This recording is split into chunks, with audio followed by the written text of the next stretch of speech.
உறுப்பினர்களே, இன்று நீதியமைச்சின் குடியியல் சட்டக்கோவை இரண்டாம் மதிப்பீடு விவாதத்தின் போது உரையாற்ற கிடைத்தமைக்கு நன்றியை தெரிவித்துக் கொள்கிறேன். குறிப்பாக இன்று ஜூலை கலவரத்தின் 41வது ஆண்டு தினமாக இருக்கிறது. 1983ஆம் ஆண்டு ஜூலை மாதம் 23ஆம் தேதி இலங்கையில் எல்லா பகுதிகளிலும் தமிழர்கள் மீது காட்டறித்தனமான தாக்குதல் நடைபெற்று இன்று தொடர்ந்து 3 நாட்கள் நடைபெற்றது. இன்று 41வது வருடம். இன்னும் தமிழர்களுக்கு நீதி கிடைக்கவில்லை. தற்பொழுது இருந்த நிலங்களும் கலாச்சார அடையாளங்களும் பறிபோய் கொண்டிருக்கிறது என்பதை இந்த சபையில் நான் மிக கவலையாக பதிவு செய்கிறேன். அதே நேரத்தில் தலைமை தாங்குகின்ற உறுப்பினர் அவர்களே, இந்த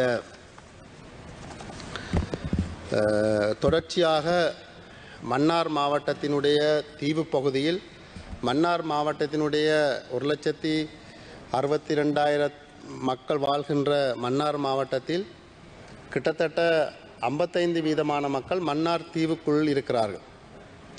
அந்த தீவினுடைய நிலப்பகுதியும் கடல் பகுதியும் சம அளவில் இருக்கின்ற காரணத்தினால்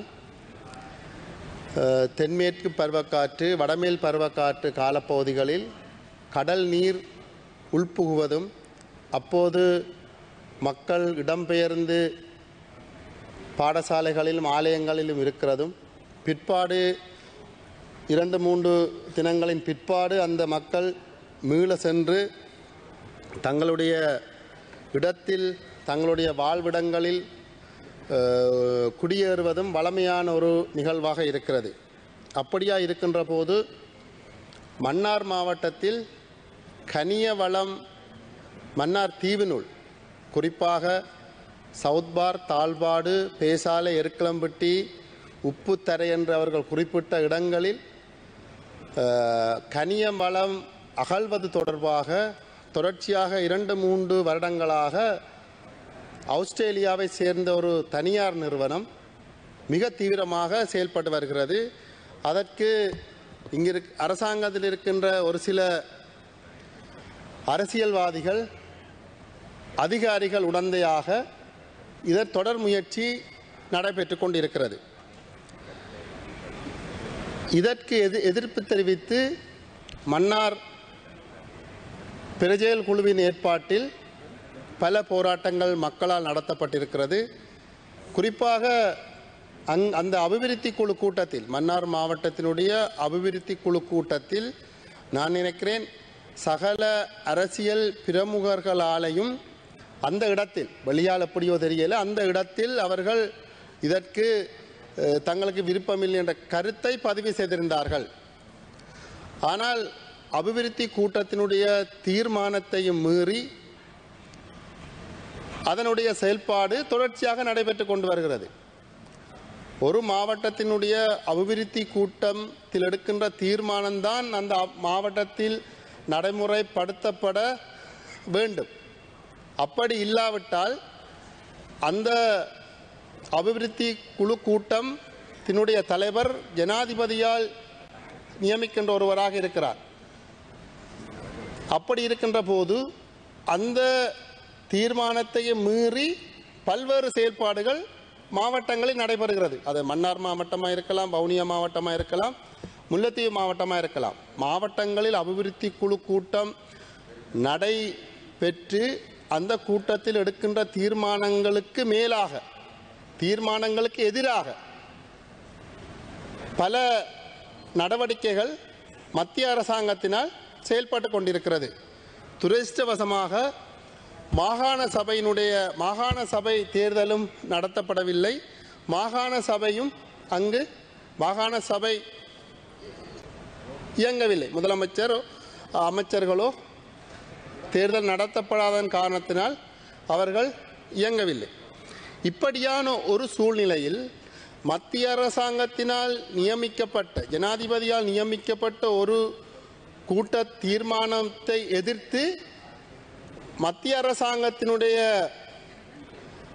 அதிகாரிகள், அரசியல்வாதிகள் அதை தொடர்ச்சியாக செய்து கொண்டு வருகிறார்கள்.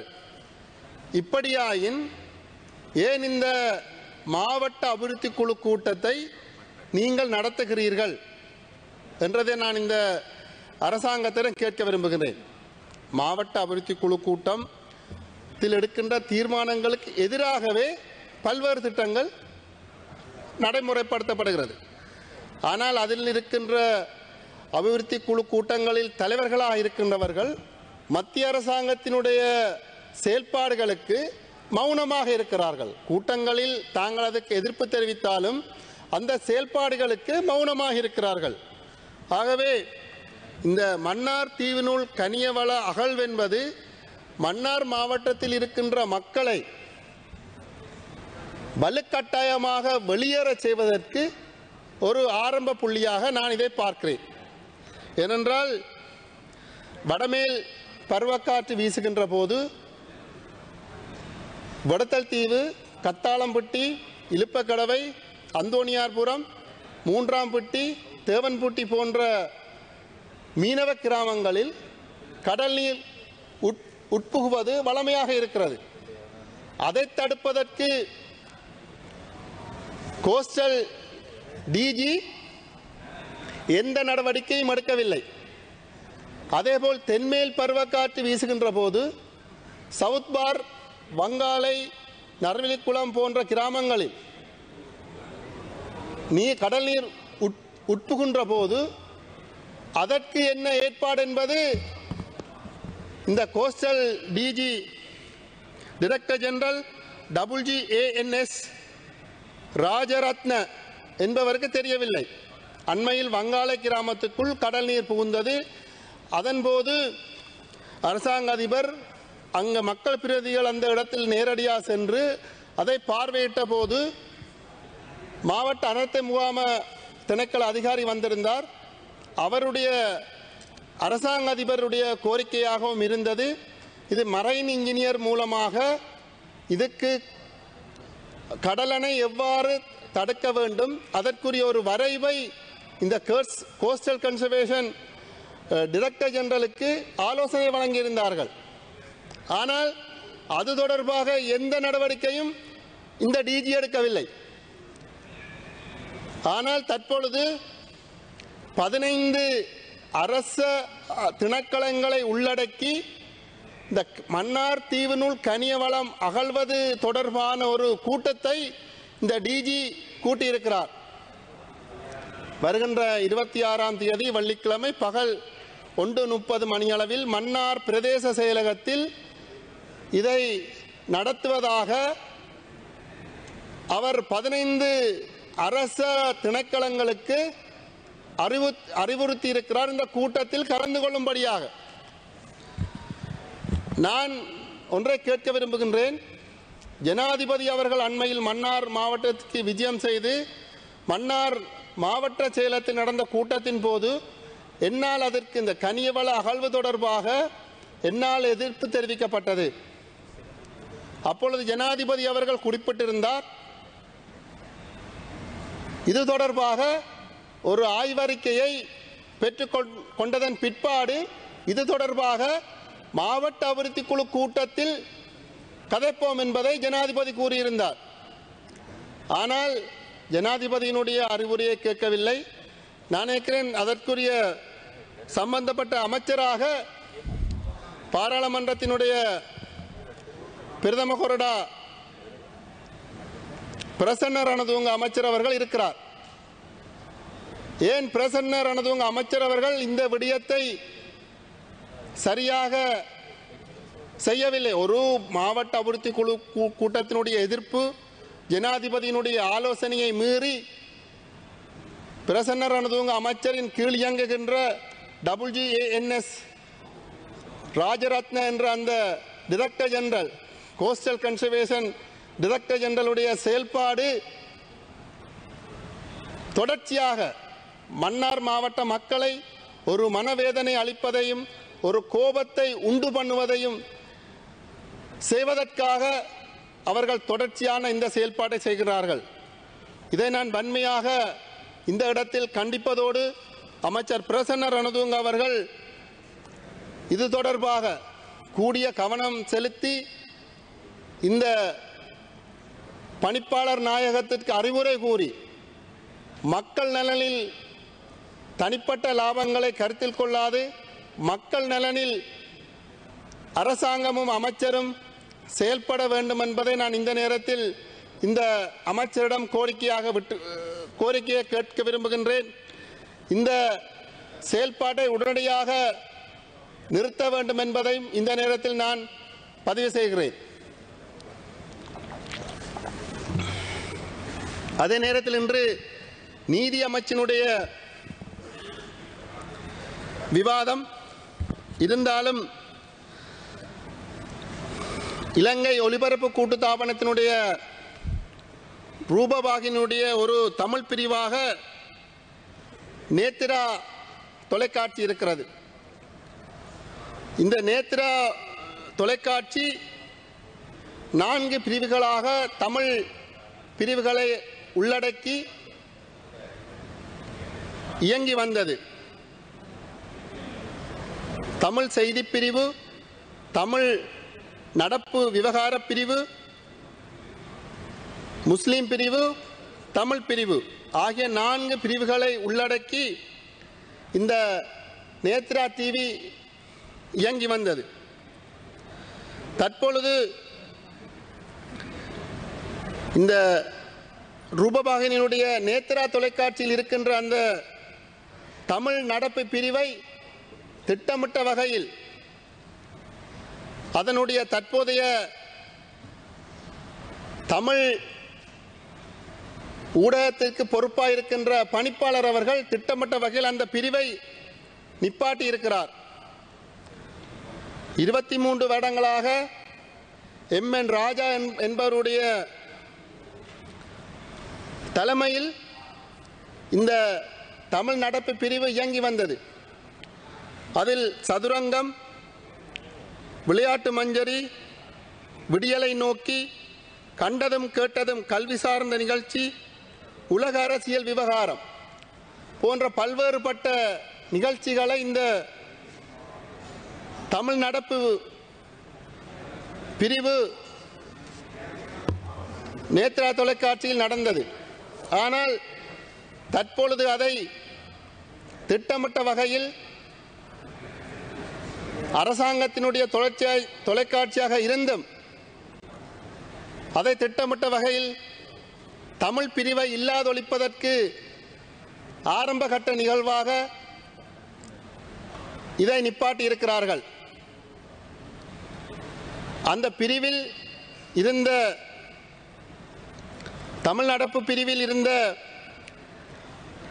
அந்த உப பணிப்பாளருடைய அந்த காடரை தற்பொழுது 2 கிழமைக்கு முதல் நடந்த ஒரு காடர் கிரியேஷனின் போது, கூட்டுத்தாபனத்துக்கு உள் நடந்த அந்த காடர் கிரியேஷனின் போது அந்த தமிழ் நடப்பு பிரிவினுடைய பணிப்பாளருக்குரிய காடரையே அவர்கள் எடுத்திருக்கிறார்கள் என்றால் எவ்வளவு வஞ்சகமாக இந்த தமிழ் பிரிவை இல்லாதொழிப்பதற்கு இந்த இலங்கை ஒலிபரப்பு கூட்டுத்தாபனம் அதனுடைய அமைச்சர் பந்துல குணவர்த்தன அவர்கள் செயற்பட்டிருக்கிறார்கள் என்பதை நான் இந்த இடத்தில் கண்டனமாக பதிவு செய்ய விரும்புகின்றேன்.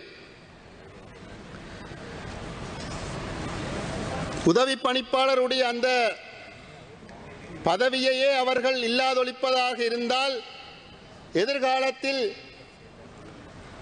இந்த நேத்ரா தொலைக்காட்சியினுடைய தமிழ் பிரிவே இல்லாமல் போவதற்குரிய வாய்ப்பு இருக்கிறது.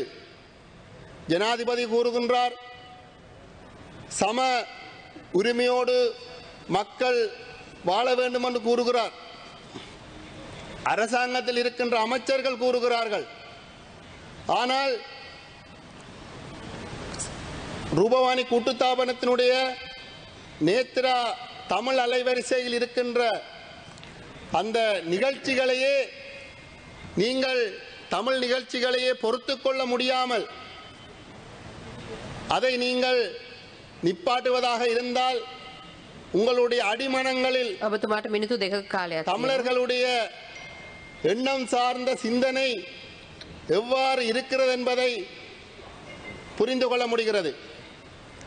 ஜனாதிபதி அவர்களிடம் நான் இந்த நேரத்தில் விசேட கோரிக்கையாக முன்வைப்பது, இந்த ரூபவாணி ஒலிபரப்பு கூட்டுத்தாபனத்தில் நேத்ரா தொலைக்காட்சியில் ஏற்கனவே இருந்த இந்த தமிழ் நடப்பு பிரிவை உடனடியாக உதவி பணிப்பாளரை நியமித்து அந்த செயல்பாட்டை தொடர்ச்சியாக தமிழ் மொழியினுடைய அந்த நேத்திர அலைவரிசையினுடைய செயல்பாட்டை முழுமையாக நடைமுறைப்படுத்த வேண்டும்.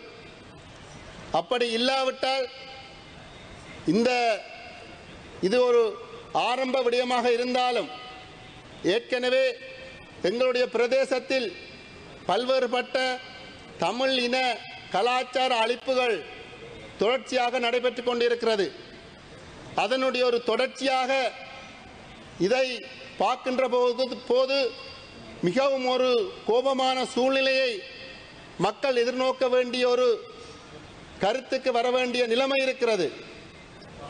ஆகவே வார்த்தைகளால் சம உரிமை, சம அந்தஸ்து என்று கூறுவதை விட செயல்பாட்டால் அதை நிரூபித்து காட்டுவதுதான் சால சிறந்தது என்பதை நான் இந்த இடத்தில் பதிவு செய்கின்றேன். அதே நேரத்தில் இருக்கின்ற நிலைமை எங்களுடைய மக்களுக்கு அபகீர்த்தியை ஏற்படுத்துவது என்று நாங்கள் கூறுகின்றோம். ஆனால் இருக்கின்ற நிலைமையிலும் மிக மோசமாக செயல்படுகின்ற ஒரு சில அமைச்சர்கள், ஒரு சில அதிகாரிகளுடைய செயல்பாடு தமிழ் மக்களுக்கு கோபத்தை ஏற்படுத்துகிறது என்பதை நான் இந்த நேரத்தில் கண்டிப்பாக பதிவு செய்கின்றேன். ஜனாதிபதி அவர்கள் இது தொடர்பாக உடனடியாக தலையிட வேண்டும். அதே நேரத்தில் பந்துல குணவர்த்தன அவர்களுடைய மொட்டு கட்சியினுடைய சிபாசில் வந்த அந்த பணிப்பாளர் அவரை விசாரணை செய்ய வேண்டும் என்றும் இந்த நேரத்தில் நான் கேட்டுக்கொள்கிறேன். நன்றி.